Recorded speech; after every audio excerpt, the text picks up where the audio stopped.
Por globalización, lo que tenemos es esta imposición mundial de la desocupación estructural con la financiarización estructural, y en el momento en que la colonial modernidad es despojada de sus promesas primigenias, tecnocratizada totalmente para ser vista o entendida únicamente en su forma más instrumental posible. Entonces, es de esta crisis que estamos hablando. Esta crisis es una especificidad histórica, es una novedad histórica. Es indispensable hacernos cargo de su novedad y de su especificidad para poder entenderla. ¿Cómo hacemos para no solamente salir de ella? Es porque no se entendieron estas tendencias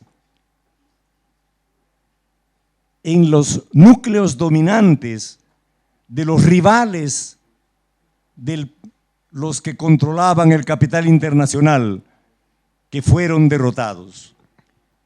En 1973 en adelante, tras el golpe de Pinochet en Chile, que establece por primera vez en el mundo eso que llamamos hoy día neoliberalismo, y que fue seguido después por el gobierno de la señora Thatcher en Inglaterra y el señor Reagan en Estados Unidos, desde ese momento entra un periodo de crisis del cual aún no hemos terminado de salir. Y eso es exactamente lo que produce dos derrotas importantes. Primero es la desintegración de eso llamado clase obrera industrial mundialmente. La desintegración de sus organizaciones sociales, sobre todo sindicatos. La desintegración de los partidos políticos a los que estaban asociados, y finalmente la desintegración y el colapso de eso llamado el campo socialista, que se llamaba el socialismo realmente existente, porque se rebautizaba tanto más cuanto menos socialismo era, obviamente. ¿Qué quería decir esto? ¿Por qué no entendían? ¿Por qué no estaban percibiendo esto que desde América Latina y otros lugares sí comenzaba a percibirse? Esta es mi insistencia, porque no se puede continuar trabajando con una ideología política de izquierda fundada en una epistemología de derecha, porque toda la epistemología que hemos estado usando, sobre todo en eso llamado materialismo histórico después de la muerte de Marx, es una epistemología producida exactamente como parte de esto que estamos aquí llamando la colonial modernidad. El piso mismo de esa nueva epistemología cartesiana es mística, metafísica en su origen y en su carácter. Es la culminación, la secularización y filosofización de la larga trayectoria de la teología cristiana medieval que separa alma de cuerpo, como separa Descartes razón, que es divina e inmortal, de todo el resto del organismo, que es creación de Dios, pero que no tiene carácter divino ni es inmortal. Esto es místico, totalmente metafísico, pero pasó a ser el piso mismo, la base fundamental de la epistemología llamada moderna en su sentido instrumental. Esto es lo que permite toda esta idea llamada de progreso, de evolución unilineal, unidireccional, que fue finalmente lo que permite entender cada vez menos, conforme se va tecnocratizando incluso esa percepción, por lo tanto, usando de manera cada vez más instrumental y rudimentaria su propia epistemología. Conforme más pasa eso, la derrota era cada vez mayor. Muchos hemos hablado de esto en América Latina, hemos discutido la posibilidad de que eso tarde o temprano estallara. Recuerden que una cosa como la Unión Soviética no fue la víctima de una guerra, de una catástrofe nuclear, de una catástrofe natural o de una gran revolución interna. Lo que le ocurrió fue simplemente que la gente dejó de creer conforme se parecía cada vez más al otro.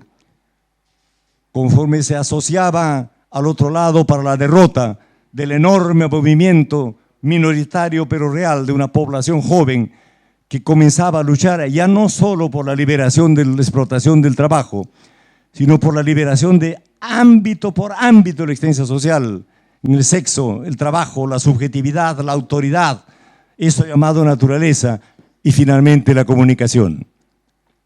Entonces, estas tendencias bajo la nueva conducción del capital global mundial son cada vez más perversas y peores. ¿Por qué?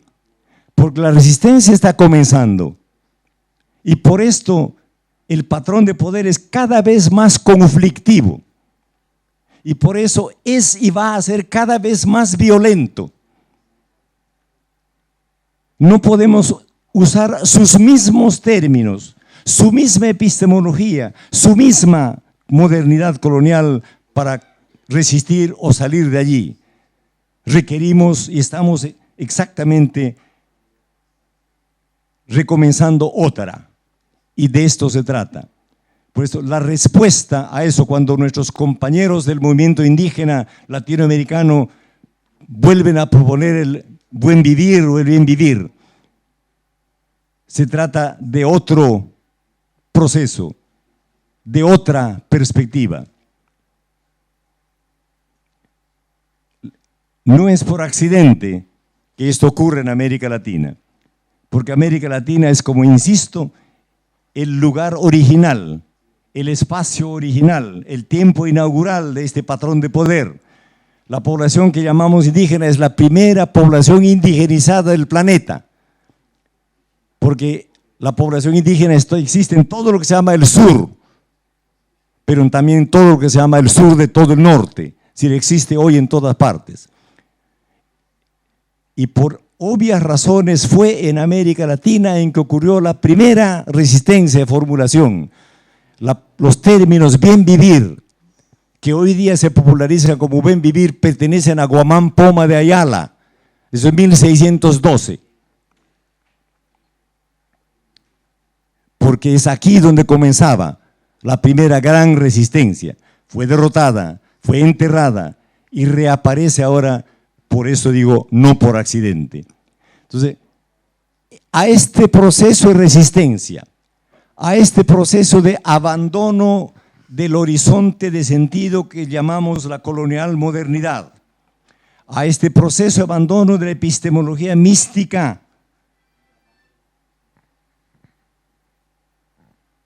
a esta hiperfetichización del mercado, ya no solo de la mercadería, a este uso de todos los recursos para el mayor control de la subjetividad de la población, la reprivatización de la autoridad colectiva que es el Estado, que coloca al mundo en una doble trampa.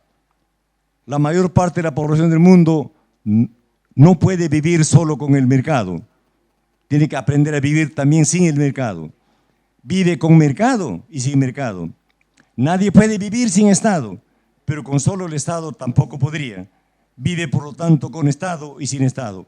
Está emergiendo una nueva forma de existencia social en el mundo, una o muchas, porque este patrón de poder es el primer global, abarca toda la población del planeta, pero por eso mismo también es el más heterogéneo.